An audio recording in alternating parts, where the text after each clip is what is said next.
दोस्तों 28 अप्रैल साल 1988 दोपहर के करीब 1 बजे हवाई में एलोहा एयरलाइंस की फ्लाइट 243 अपनी उड़ान भरने के लिए तैयार हो रही। ये एक बड़ा सुहाना दिन था। अच्छी खासी धूप निकली थी और ज्यादातर लोग यहाँ छुट्टी मनाने आए थे। हवाई को अगर आप नहीं जानते तो ये एक ग्रुप ऑफ आइलैंड्स है पैसिफिक ओशियन के बीच जो अमेरिका का हिस्सा है। बड़े ही सुंदर आइलैंड्स है और इनकी राजधानी है हुलुलुलु। ये फ्लाइट एक्चुअली में हीलो से हुलुलुलु जा रही थी। हीलो सदर्न मोस्ट आइलैंड है हवाई का, लेकिन ये डिस्टेंस कोई ज्यादा नहीं है, सिर्फ 35 मिनट की फ्लाइट है। ये एक रूटीन फ्लाइट। ये एलोहा एयरलाइंस यही की लोकल एयरलाइंस है जो अलग अलग आइलैंड्स को कनेक्ट करने का काम करती है। अब क्योंकि डिस्टेंसेस इतने छोटे हैं तो ये वाला स्पेसिफिक प्लेन ऑलरेडी 8 बार उड़ान भर चुका था। सुबह से 3 अलग अलग राउंड ट्रिप्स पर जा चुका था। लेकिन ये कोई अनयूजुअल बात नहीं है।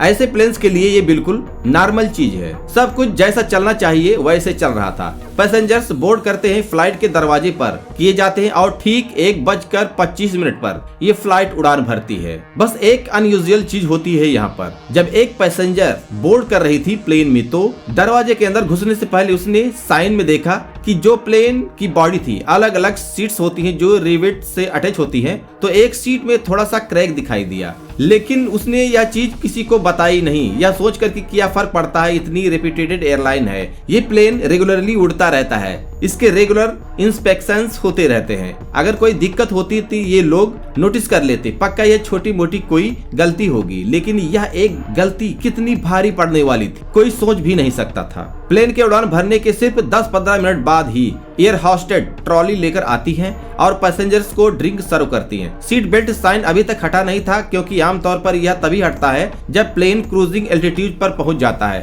और इस प्लेन के लिए क्रूजिंग एल्टीट्यूड 24,000 फीट था। फ्लाइट में 3 एयर होस्टेस हैं जो पैसेंजर्स को ड्रिंक सर्व कर रही हैं और उड़ान भरने के 20 मिनट बाद यह फ्लाइट 24,000 फीट के क्रूजिंग एल्टीट्यूड पर पहुंचती है। और जैसे ही इस हाइट पर पहुंचती है एक बड़ा सा धमाका होता है। सभी पैसेंजर्स को धमाके की बड़ी तेज आवाज सुनाई देती है और अचानक से रैपिड डिकम्प्रेशन हो जाता है। सांस लेने में प्रॉब्लम होने लगती है और चारों तरफ सामान इधर उधर उड़ने लगता है। टोटल केओस और जबरदस्त कंफ्यूजन। आखिर हो क्या रहा है? कुछ पैसेंजर्स अपने आसपास देखते हैं तो उन्हें दिखाई देता है प्लेन की छत और आसपास की दीवारें गायब है। ऊपर उन्हें खुला आसमान दिख रहा है। हुआ क्या है दोस्तों, प्लेन के शुरुआती हिस्से का लगभग 35 स्क्वायर मीटर का हिस्सा फटकर अलग हो चुका है। अब आमतौर पर होता क्या है दोस्तों, एयरप्लेन्स के अंदर केबिन्स में हवा को हमेशा प्रेशराइज करके रखा जाता है ताकि हम नॉर्मली सांस ले पाएं। नहीं तो 24,000 फीट की हाइट पर जो एटमॉस्फेरिक प्रेशर होता है बहुत कम हो जाता है, हवा पतली हो जाती है और हम नॉर्मली सांस नहीं ले सकते उतनी हाइट पर। इसलिए एरोप्लेन्स का अपना एक प्रेशराइज सिस्टम होता है जो हवा को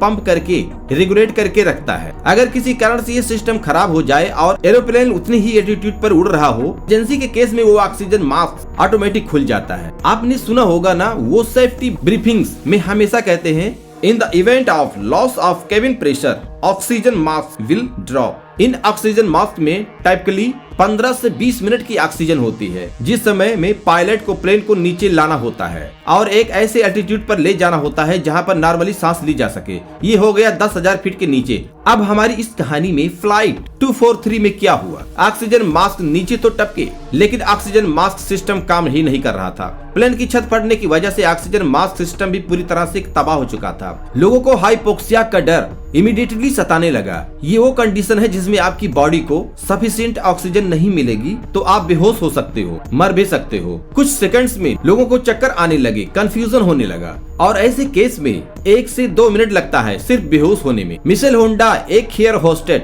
जो रो 15 के पास थी जब ये धमाका हुआ, इंटरकॉम के जरिए कॉकपिट से कांटेक्ट करने की कोशिश करती लेकिन दूसरी तरफ से कोई जवाब नहीं आता। दूसरी एयर होस्टेस सीबी लॉन्सिंग जो एक पैसेंजर को ड्रिंक सर्व कर रही थी रो 5 के पास, जब छत उड़ी प्लेन की तो वो भी हवा में उड़ गई प्लेन से बाहर। तीसरी उनकी कॉलीग जेन साटो रो 2 के पास थी। वो जमीन पर गिर जाती हैं एक लगेज जब उनके मुंह पर लगता है जो चारों तरफ हंगामा मचा हुआ था। मिशेल को जब पायलट्स की तरफ से कोई जवाब नहीं मिला तो वो एक एक पैसेंजर से जाकर पूछने लगी, क्या तुम्हें प्लेन उड़ाना आता है? क्या तुम्हें प्लेन उड़ाना आता है? क्या आपको प्लेन उड़ाना आता है? ऐसे में पैसेंजर उनकी बातें सुनकर और डर गए कि यार प्लेन तो उड़ाने के लिए भी हमसे पूछ रहे हैं, पायलट्स का क्या हुआ है? यहाँ पर अगर पायलट्स नहीं है तो हम सारे क्रैश कर जाएंगे। जमीन पर रेंगते हुए वो धीरे धीरे कॉकपिट के नजदीक पहुँचती है और वहाँ दिखता है कि उनकी कॉलीग जेन के सर से खून निकलना शुरू हो चुका। कॉकपिट के अंदर देखने की कोशिश करती है वो तो उन्हें कुछ दिखाई नहीं देता।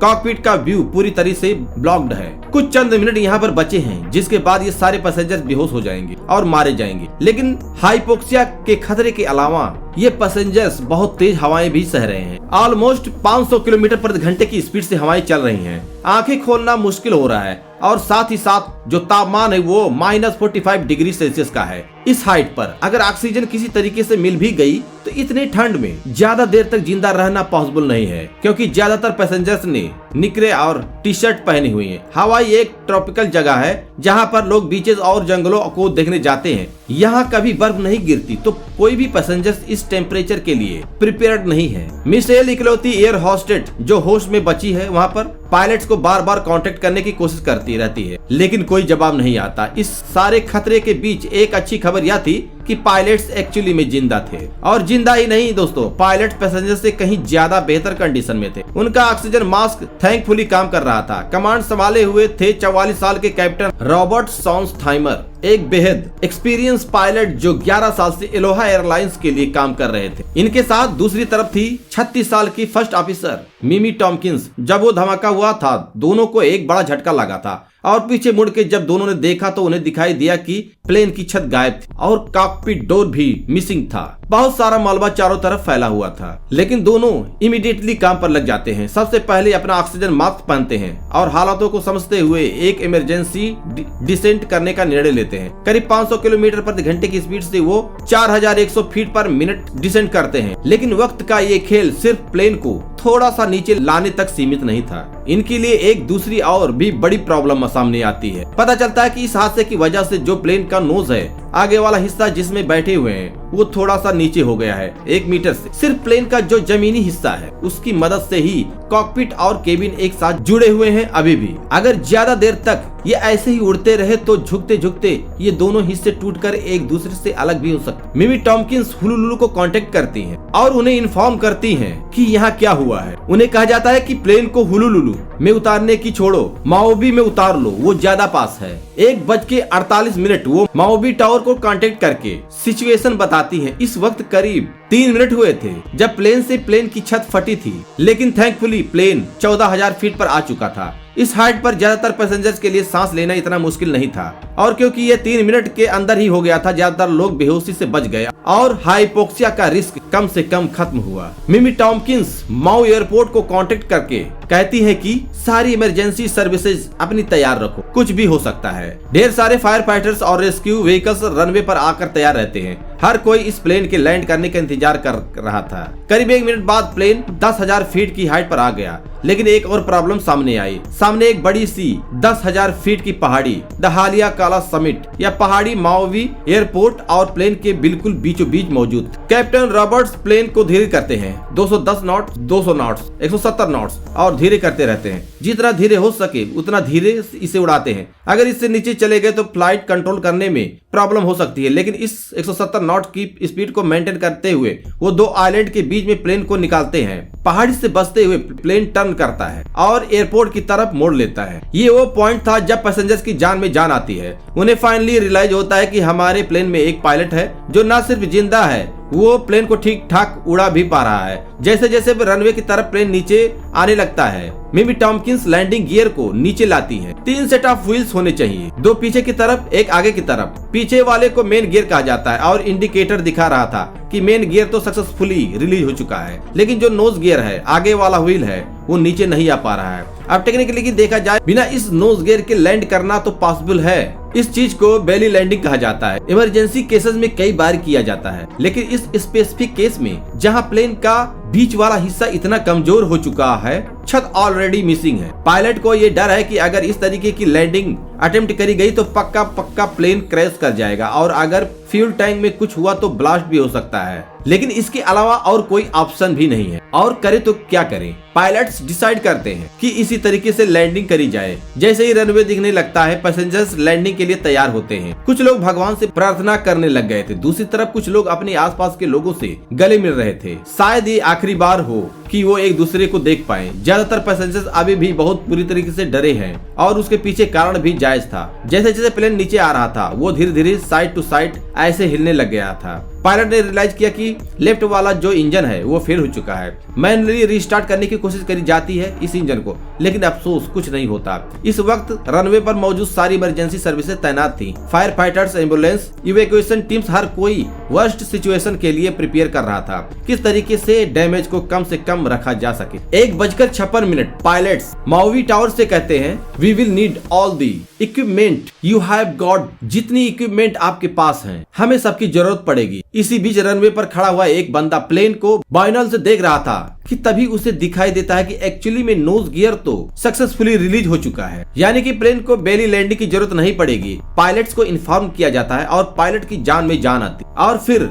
1:58 ठीक 13 मिनट और 42 सेकंड बाद एक्सप्लोजन के एलोहा एयरलाइंस फ्लाइट 243 रनवे पर टच करती है। कैप्टन ब्रेक्स इस्तेमाल करने के अलावा बचे हुए इंजन नंबर 2 का थ्रस्ट रिवर्स भी इस्तेमाल करते हैं और प्लेन धीरे धीरे शांति से आकर रुक जाता है। रनवे पर मौजूद सभी इमरजेंसी टीम्स राहत महसूस करती हैं। प्लेन से इमरजेंसी एग्जिट के जरिए पैसेंजर्स को नीचे उतारा जाता है। उस वक्त इसका एक असली वीडियो भी लिया गया था जिसे आप स्क्रीन पर देख सकते हैं, जिसमें पैसेंजर्स सिर्फ स्लाइड के जरिए नीचे उतर रहे हैं। सभी पैसेंजर्स कैप्टन को शाबाशी देते हैं और धन्यवाद करते हैं उनकी जिंदगियां बचाने के लिए। हालांकि ज्यादातर लोग सेफ थे, लेकिन कई पैसेंजर्स को भारी चोट लगी थी। एक 84 साल की फीमेल पैसेंजर जो सीट नंबर 5A पर बैठी थी, वो सबसे ज्यादा इंजर्ड थी, इस एक स्कल फ्रैक्चर के साथ। 6A पर बैठे हुए पैसेंजर्स का राइट वाला हाथ टूट गया था। 4A और 4A पर बैठे हुए पैसेंजर्स को सीरियस इंजरी हुई थी। बेसिकली ज्यादातर पैसेंजर जो रोज 4, 5, 6, 7 पर बैठे थे उन्हें भारी चोट आई थी, क्योंकि उसी एरिया की छत फटी थी। और रोज 8 से लेकर रोज 21 पर जो पैसेंजर बैठे थे उन्हें सिर्फ माइनर इंजरी हुई थी। इसके अलावा 21 पैसेंजर्स ऐसे भी थे जिन्हें बिल्कुल कोई इंजरी नहीं हुई थी। एयर होस्टेस जेन सैटो अभी भी बेहोश थी और वो एक कंकशन से सफर कर रही थी। एयर होस्टेस मिशेल होंडा सही सलामत थी और लैंडिंग के बाद वो पैसेंजर्स काउंट करती हैं, चेक करने के लिए कि कितने पैसेंजर्स मिसिंग हैं। और इससे पता चलता है कि बड़ी ही मिरेकलेस बात है कि हर कोई सही सलामत है, जिंदा बच गया है, सिवाय एक के। 58 साल की एयर होस्टेस सीवी लैंसिंग इकलौती मृत्यु इस पूरे हादसे में हुई। बाद में सर्च टीम्स ने बहुत ढूंढने की कोशिश करी थी, लेकिन अफसोस इनकी बॉडी कभी नहीं मिल पाई और ये हमेशा के लिए समुद्र की गहराइयों में गायब हो गई। लेकिन बाकी बचे हुए 94 लोग अपने भाग्य को धन्यवाद दे रहे थे कि वो जिंदा बच गए। क्या ये सिर्फ लक की बात थी कि वहाँ जिंदा बच पाए? नहीं, यहाँ एक टेक्निकल इक्विपमेंट को बहुत बड़ा क्रेडिट जाता है। मैं बात कर रहा हूँ सीट बेल्ट्स की। सबसे बड़ा कारण जिसकी वजह से इतने सारे लोग जिंदा बच पाए। जैसा मैंने शुरू में बताया था कि क्योंकि ये फ्लाइट क्रूजिंग एल्टीट्यूड तक नहीं पहुंची थी,